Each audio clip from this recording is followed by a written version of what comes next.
In this session, we're going to go deeper into testing your niche and really using your mind and the minds of your prospective customers to save yourself a lot of time, effort, energy, and money. So the title of this session is Niche Wisdom, An Hour of Testing Saves 10, How to Test Your Niche to Increase Your Success and Save Yourself Time, Money, and Work. So we talked about the idea of winning beforehand, right? Really the mindset of the samurai. And the way that we do that in business is we use our minds, okay, to really think through using the best thinking methodologies that we can so that we come up with the highest probability things to do that will work.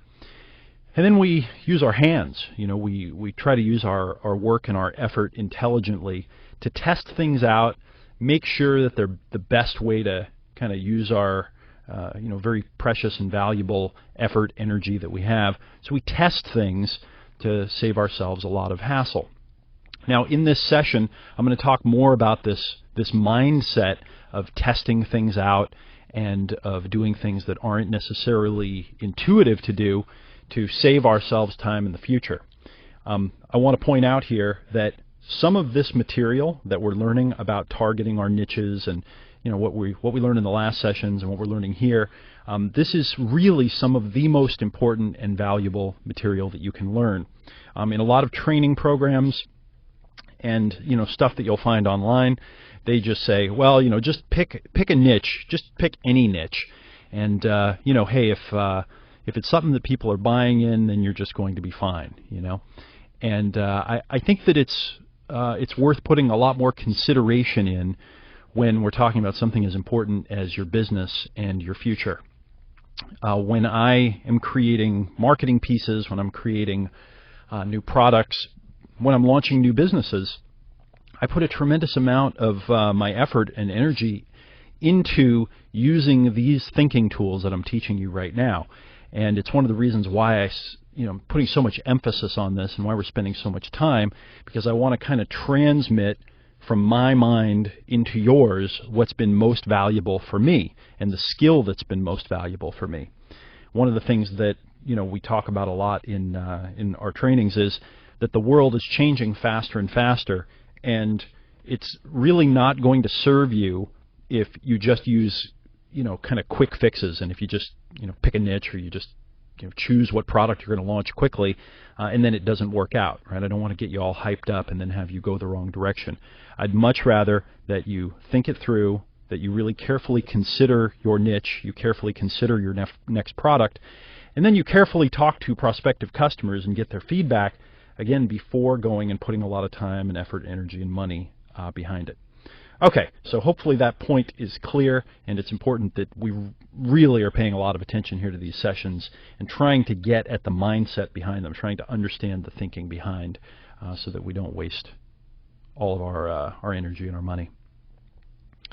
So humans like to test in their minds, but not in reality. We all think that we're smarter, more accurate, and more intuitive than we really are. So we don't test our assumptions in the real world. Now, in business, this costs us dearly because we make unnecessary mistakes and we waste valuable time and money.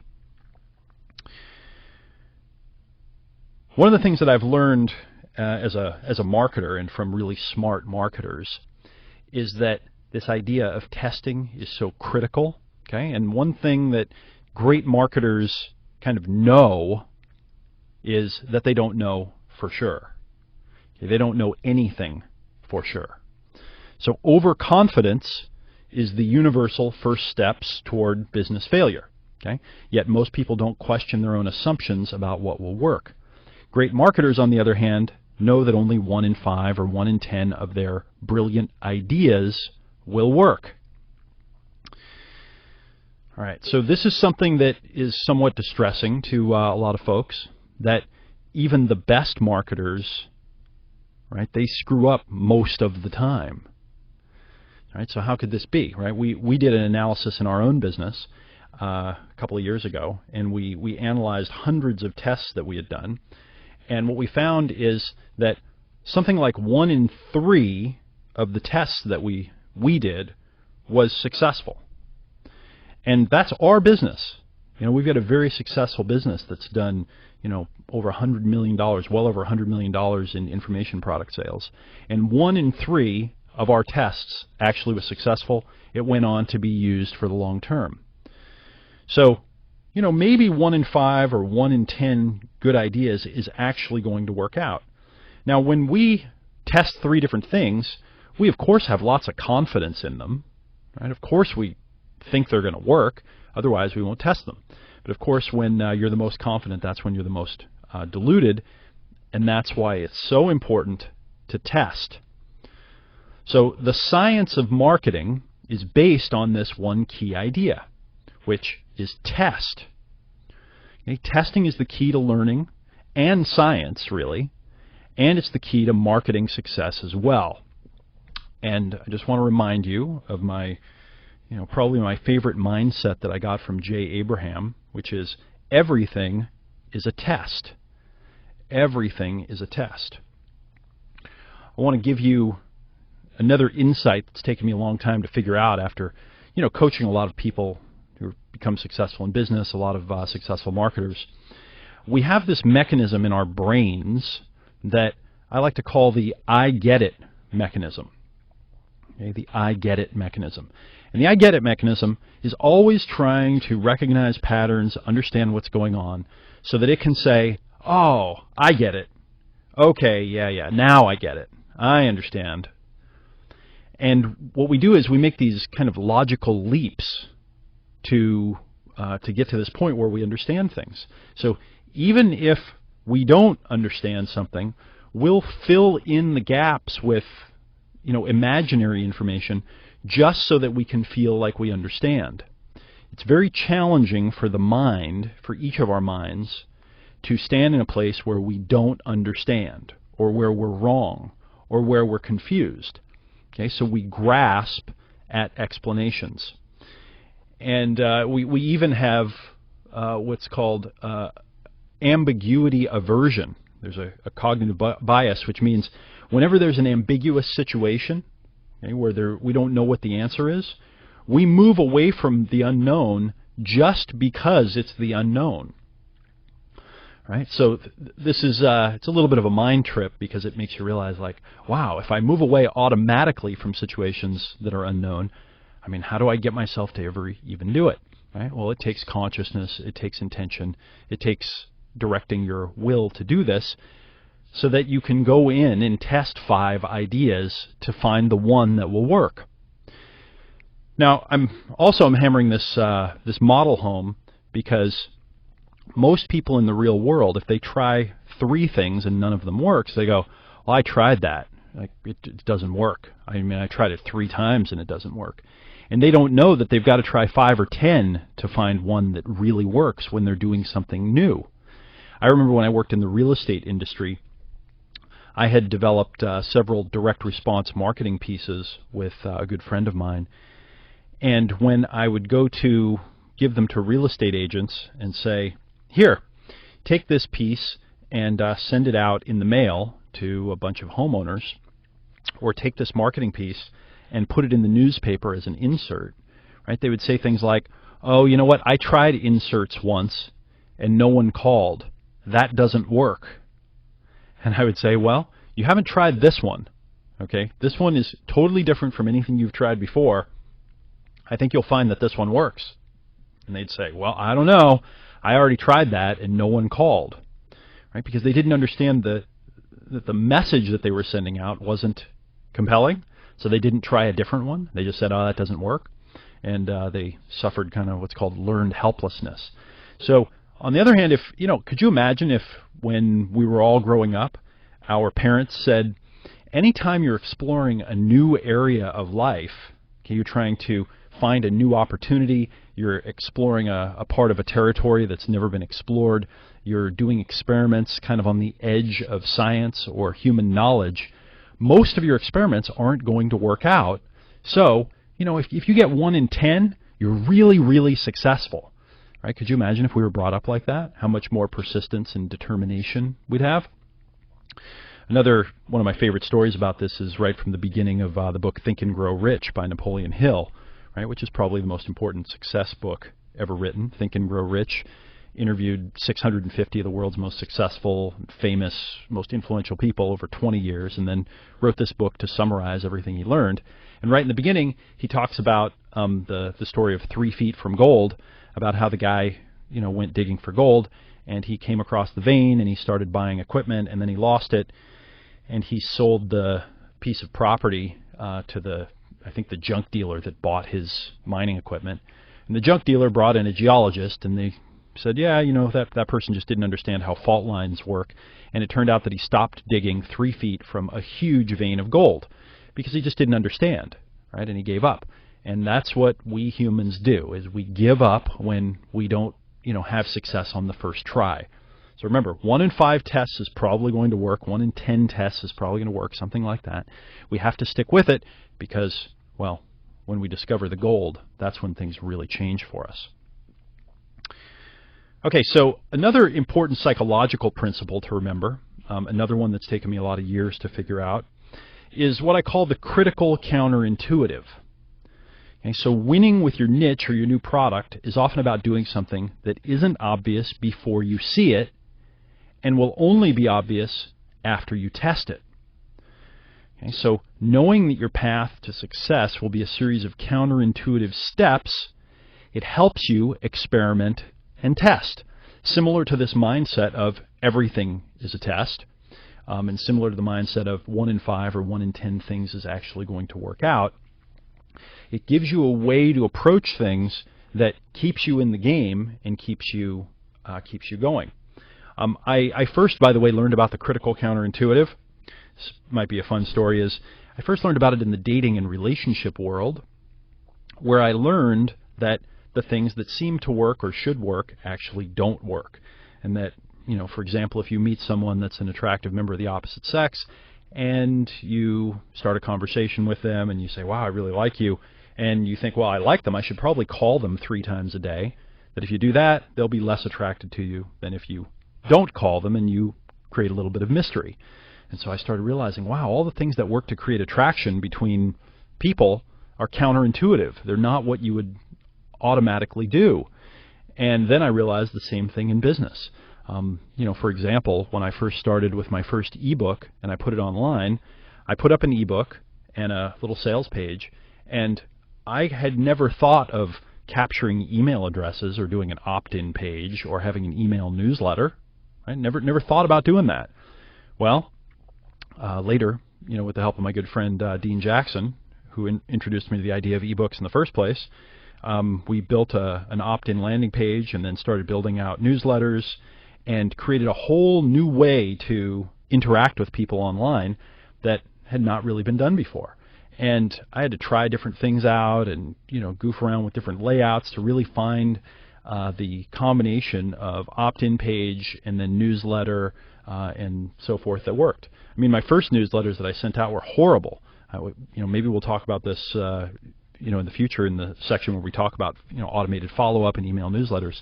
But they really sucked, and they really did not perform. And it wasn't until I tested several different things and tried them out that I found what really worked. And once I did, though, man, it really worked very, very well. So remember, the things that you're going to need to do, they're counterintuitive. They're not what will necessarily feel natural. And if you're smart, you're not used to having to do things that are counterintuitive because you're probably, used to being right. Smart people are usually right. And it's a new land to get used to. Right? It's a new way to start approaching the world. If you study Warren Buffett, you'll hear him talking about challenging your assumptions and how they spend a lot of time trying to disprove their ideas, and that's how they've become billionaires. Okay? Another way of looking at it is that the best return on investment in marketing comes from testing. Okay, so business success is about profiting on the time, money, and work investments you make, and testing gives you the highest possible return when marketing. The 1 or 2 wins you experience from a series of 10 tests will pay you back for life. Okay, good. Now here's where as far as I'm concerned, here's where it really gets interesting. Because it's not about finding one little win. when we test to find, for instance, a niche opportunity that wasn't obvious before by talking to customers and doing keyword research and just really using our minds, putting our minds to something for several days or weeks or however long it takes to really find this area of the niche. When we discover it and then we start mining it by creating products, by creating trainings, by creating continuity programs, and then we become the expert in that area. We become known as the leader, and we start inspiring people and we start helping people get to the next level. Then we look back and we say, oh, well, that seems kind of obvious now. I mean, when I look back at, like I said, creating an ebook and then an opt-in page and an email newsletter, it all makes so much sense. It's so obvious how it all works.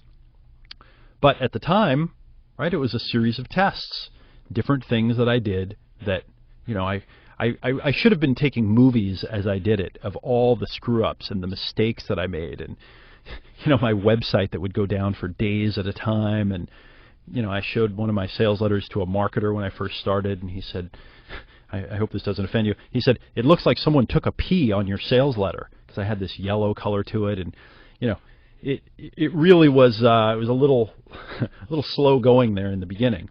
But once I worked out all the kinks and created a system, I literally have a business now that's been paying me for 10 years and will continue to pay me back for decades into the future with these products that I've created years ago.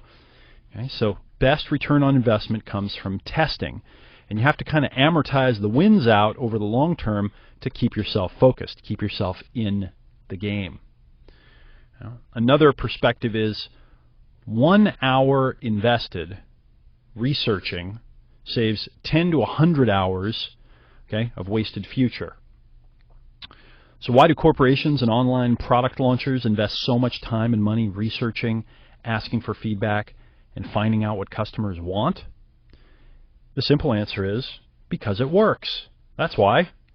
To win, we must sync up our ideas, products, business with our customers.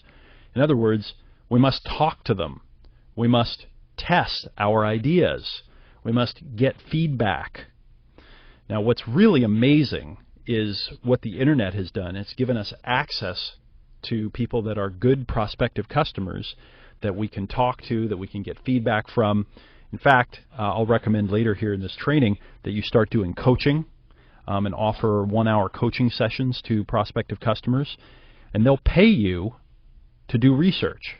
They'll literally pay you to tell you all the things that frustrate them, and that's really cool.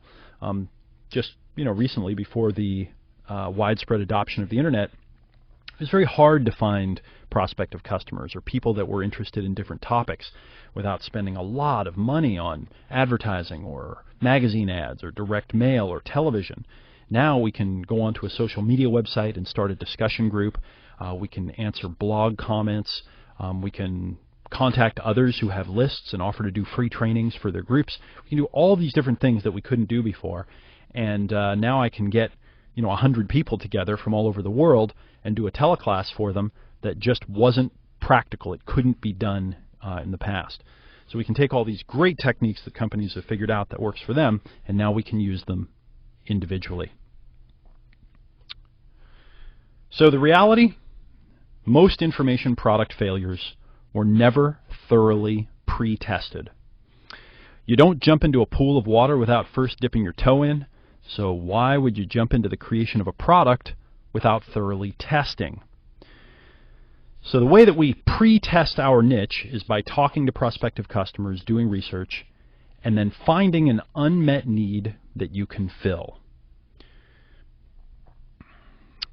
So I met someone who, about a year ago or so, and they were introduced to some of my training by a mutual kind of acquaintance.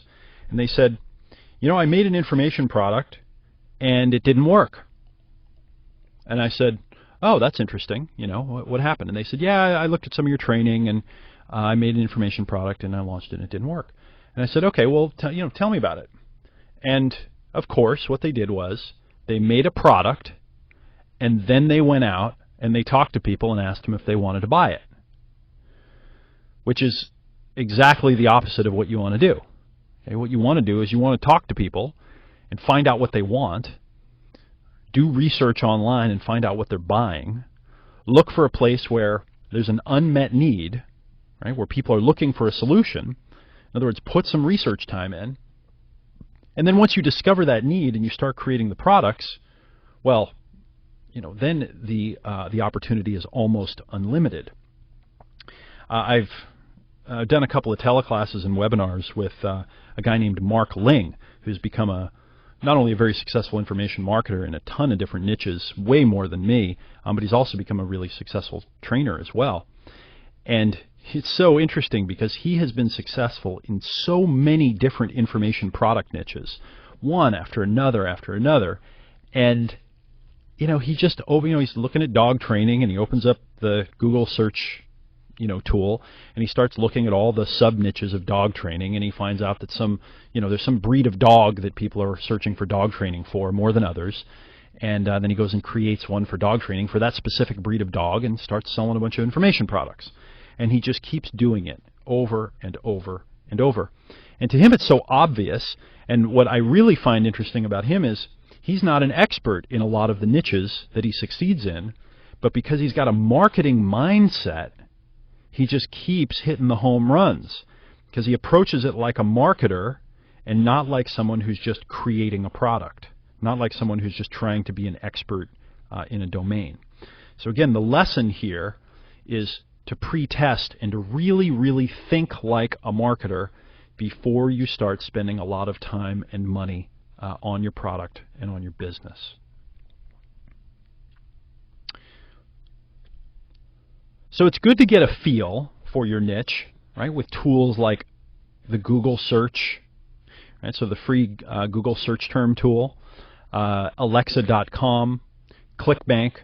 These are three of my very favorite tools, right? So start by searching for keywords using Google and other free online tools to see if people are searching for information to solve their problems or to fill a strong need.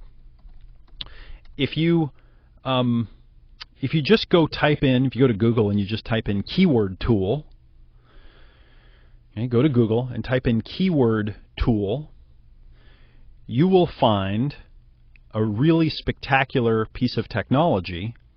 It's part of their AdWords program, where they will let you use this technology that they've created that allows you to look for different types of search words and different types of niches and whatever you want, and to use literally billions of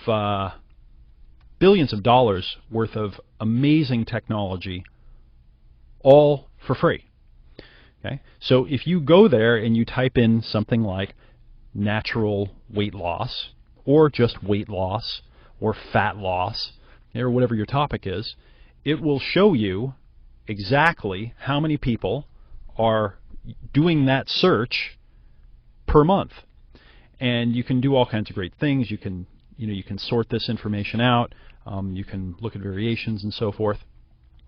For instance, I've got the tool open right here, and I'm just typing in. I won't show you this. I've just got it on another computer. But like I said, just go type in keyword tool, and you can play with this thing all you want. I've typed in fat loss, and it says right here kind of all the variations of fat loss and then keyword ideas that are similar. So for example, let's see here.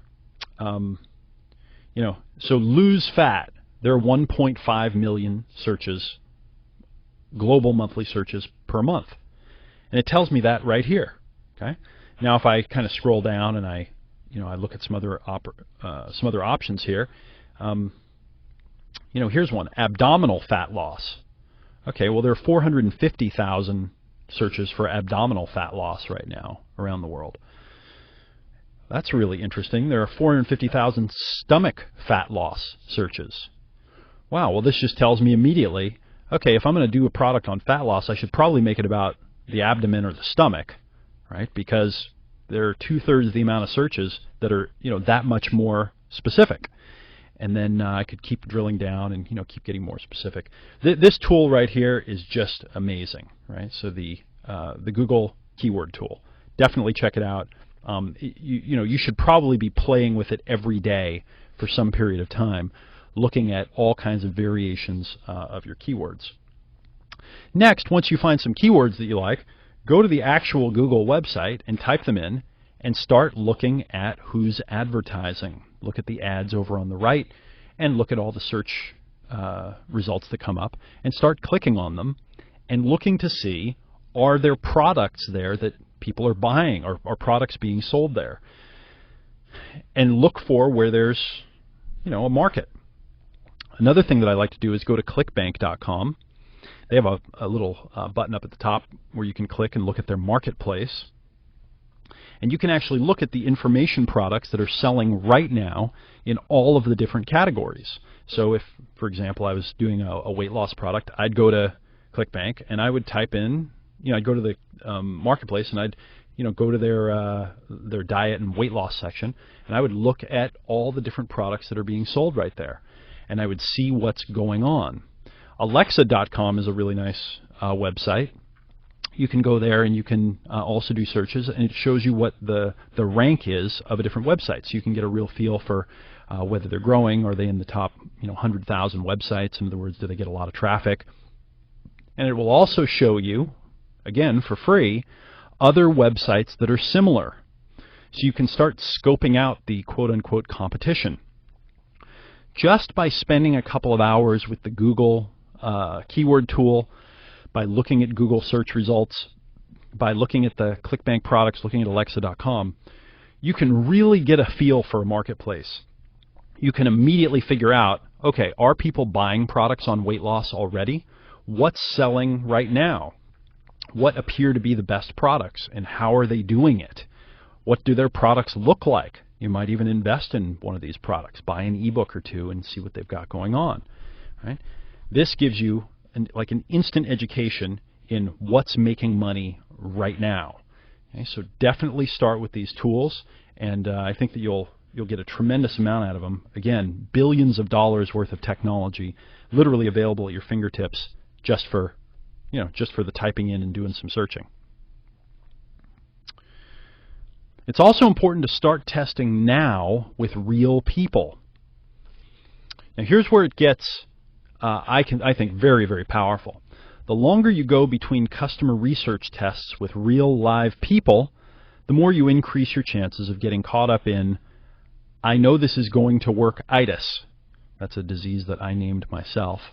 Okay, and I know this is going to work-itis is when you keep working on something and you get to that point where you've stopped asking real people, or you've stopped testing for weeks or months, and then you go, well, this is so great, it's definitely going to work. It's definitely going to work. And of course, then by the time you get it tested, oftentimes it doesn't, and you're really bummed out. So probably the most important thing you can do right now, okay, really the most important thing you can do right now to dramatically increase your success is to start talking to prospective customers today about what they want, which needs they have that aren't being met, and what to include in your product. Okay? Start talking them today. Also, it's best to ask people live and keep asking live. So much more can be learned from a live conversation than any other form. To save maximum time and get maximum value from your testing, ask live. This requires overcoming imagined fears and politeness programming, but it's necessary to find out what people really want and need. Talk to them live. Now, if you've been part of my more advanced training programs like my Guru Mastermind training, or you've been to any of our live events, what you'll see is me coaching, oftentimes successful and new business owners.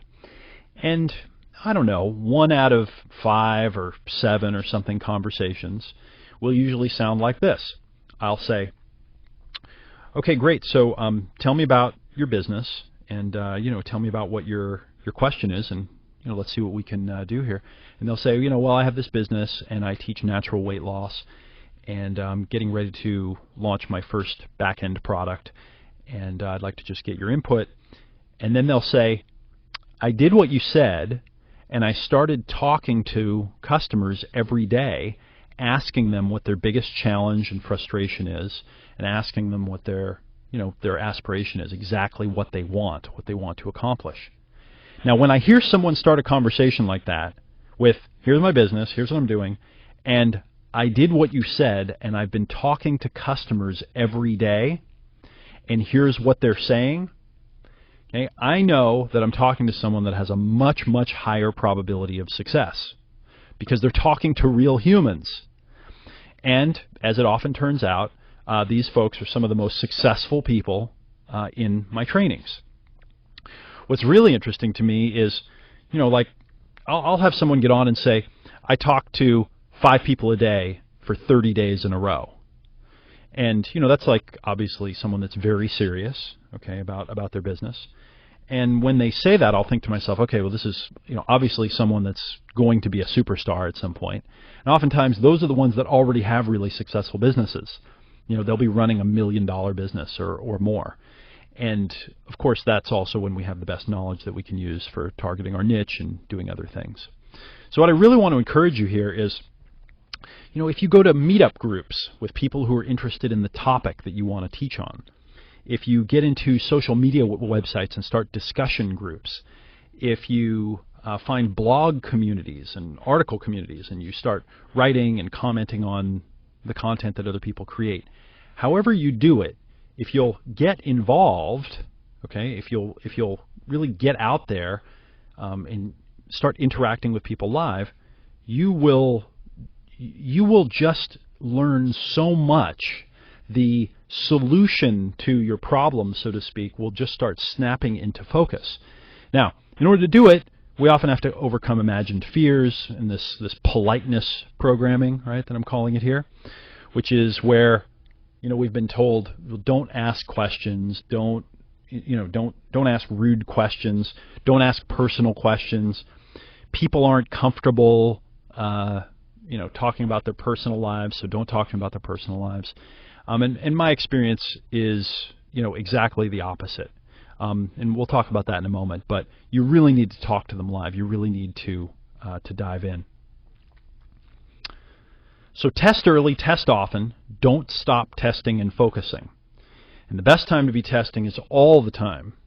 Focusing your niche or getting clearer and clearer about the specific problem that you're trying to solve or the aspiration that you're delivering, this is an ongoing activity that never ends. And it gets more valuable and profitable the longer you do it because you get more and more in touch with your customers' needs and more able to hit the nail on the head with your products and your marketing. It's not something you do once, it's something that you keep doing over and over and over and over. In our business, we often will find some kind of test, and then all of a sudden it'll increase our sales by measurable percentages, and then we roll it out across our business, and it's just something that you keep doing forever, not something that's temporary. I mentioned this earlier. I think this is a really important idea here. Use free consultations and paid consultations to do research and to test. So as information marketers, advisors, and coaches, we can actually get paid to do our research, and consultations that lead to coaching sessions are a great way to do it. So if you're going to do coaching, you can start with a $97 1-hour session to help people solve their problem or get their aspirational need met. Most people have either worked with or know someone who's worked with a personal or a business coach. It's a very accepted way to do things now. It used to be weird. Now, of course, it makes lots of sense because we all have complex lives and we need to get feedback. So if, let's say you're helping someone lose belly fat naturally, and you're starting to do free consultations with people on the telephone, you're starting to hang out at maybe meetup groups or in social situations where these types of people congregate, you're online, hanging out in these types of communities, you've started discussion groups on Facebook or social media, and okay, it's time to start making things happen. You start talking to people, and then when you find someone who actually wants to get this handled, you say to them, It's obvious to me that you're really serious about losing those 20 pounds of belly fat, and you really want to do it in the next 90 days. What I recommend is that you do a 1-hour session with me where I'll walk you through a process, and we'll put together a meal plan and an exercise plan, and we'll get a couple of new mindsets in place, and I'll just help you really structure this so that you can do it. And it's only $97 to do a 1-hour session with me, and I guarantee that you'll be satisfied. If you're not satisfied, you don't have to pay. And what you'll find is that by just offering coaching sessions and offering, just listening to people, listening to what their needs are, and then saying, I'll help you get that need met. And you can offer a guarantee. This way you don't have to feel weird. You're always standing behind if they're not satisfied, right? They just can, not pay or get a refund. This way there's not a lot of pressure. You'll find that a high percentage of the people that you talk to are very interested in paying for additional support. And some of the businesses that I've coached, lots of my friends, a lot of people that I've known who have gotten started with coaching, they find that between 50 and 80% of the people that they talk to for a free consultation will pay them for at least one, and typically 3 to 10 or more coaching sessions. And a lot of coaches charge a lot more than $97. I know coaches that charge $200-$300 plus per hour for their time, and get it because people want to solve their problems. They really want to. And I love the coaching model because then you actually get paid to do the research. You get paid to do the research. You get paid to find out what the problems are. You've heard me mention before the book Co-Active Coaching. Okay, Co-Active Coaching. Co-Active Coaching. One of the authors is Whitworth. Just get the book Co-Active Coaching. It's awesome. And what you learn when you read that book is you don't even have to be an expert on a topic to be a great coach, because coaching is all about the context. It's about the questions, and it's about helping other people get in touch with their resources. So here's how to combine these ideas we've talked about targeting a niche where there's motivated people, they have an emotional need, they're looking for solutions. Then to actually talk to prospective customers to narrow down your niche to just that part of the market where there's a big need and there's no solution. And then here you can actually start testing it and getting paid to do it. I have one friend who, she started a nutrition consulting business and became very successful doing just consultations 1 at a time, then 3 at a time, then 10 at a time, and then went on to start creating higher-end products and coaching. And by the time she got to creating her products and her coaching, she created stuff that really worked because she had worked with people one-on-one. I can't recommend it enough, talking to people one-on-one. I still do a lot of work one-on-one with business owners, advising, coaching, consulting as part of our programs and as part of investing and advising in other businesses. And it's where the magic happens. So don't try to put distance between you and your prospective customers. They want to talk to you. They really do. All you have to do is offer some really great information for free. When you start building a list, offer some free consultations. Say, I'm doing a series. I've got 5 slots open next week for free 15-minute consultations. I'm looking for 5 people who want to lose 20 pounds of belly fat, and I'll help you do it for free. Right? And people will respond. They really will if you get in touch with their needs. And then the more you ask these deeper questions, what's frustrating you? What's your problem? What worries you? We'll learn a lot more about this later in the Guru Masterclass, the more in touch you're going to be. So really invest in targeting a niche where there's a need, where there's motivated people, and then make sure and start talking to these people, and ideally do some coaching so you can get paid to do your research. Now back to this point, don't be afraid to ask the tough questions. Okay, we have to get over this kind of this personal barrier, this propriety barrier, this politeness barrier. A person who has a big challenge or desire in their life loves to talk about it. So ask deep, direct, emotional questions to discover specific motives and motivations. This will lead to your greatest gems and niche, your product and your marketing opportunities. One of your friends, or family members, if you say, "What's your biggest fear when it comes to being overweight, okay, they're going to look at you a little funny because you kind of don't have permission to ask that question. Why not? Because it's not something that they came to you and said, I'd like to know more about this, or can you help me with this?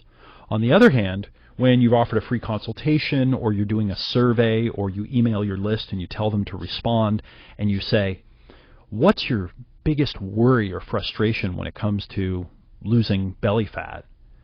They will answer enthusiastically. Why? Again, because they're interested in the topic, because they're actively searching for solutions, and secretly they would love to find someone who will talk to them about it. A person with a need or a challenge or desire, right? They're in a different mindset than usual in life, and they're wide open to discuss, to give you information. And again, the more you get in touch with what's really going on inside of the minds and the hearts of real humans, the much greater the probability that you're going to meet their need with your product or service. And here are some initial questions. These three will get you very far. And in fact, I actually use these questions very often. Okay, these are some of my very favorites. If you ever see me, speaking to a group and someone comes up and starts asking for advice, you'll hear one of these questions come out of my mouth. Right? I use these, so they'll take you very far. So important to frame your questions to get specific frustrations and desires. Okay? So write down that word specific and underline it a couple of times. Not general, specific. So what's your biggest fear or frustration when it comes to losing belly fat? Okay, so you just fill in whatever the topic is there.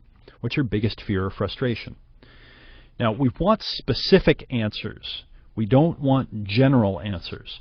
We don't want, my biggest fear is that I won't be able to do it. Okay? That's not specific. So you say, could you be more specific about not being able to do it? What's your biggest fear or frustration about losing some belly fat? But be really specific. And the person will say, okay, well, secretly, I'm worried that I'm never going to be able to eat food that I love. I'm always going to have to eat food that I hate. Okay, that's specific. If you want to get even more specific, you'd say, well, what is your favorite food that you love that you want to be able to eat when you're trying to lose belly fat? Right? And they might say, I want to eat bread. It's my favorite thing. Okay, now you've got something very interesting. And if you talk to several people and you find that there are many people that have a big fear that they won't be able to eat bread if they try to lose belly fat, and let's say, for example, that you've designed a diet where someone can eat bread and lose belly fat, well, now you've got a really interesting headline. Right? Now you can write a headline or you can create a product about how to eat bread and still lose belly fat.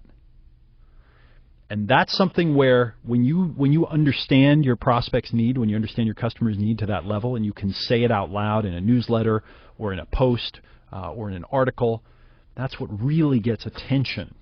That creates real curiosity. Next question. What do you worry about happening when you try to lose belly fat? Next question. What would it look like if it was perfect? Okay, if you lost the exact amount of fat that you wanted. And we want to keep going deep and get the specifics from people.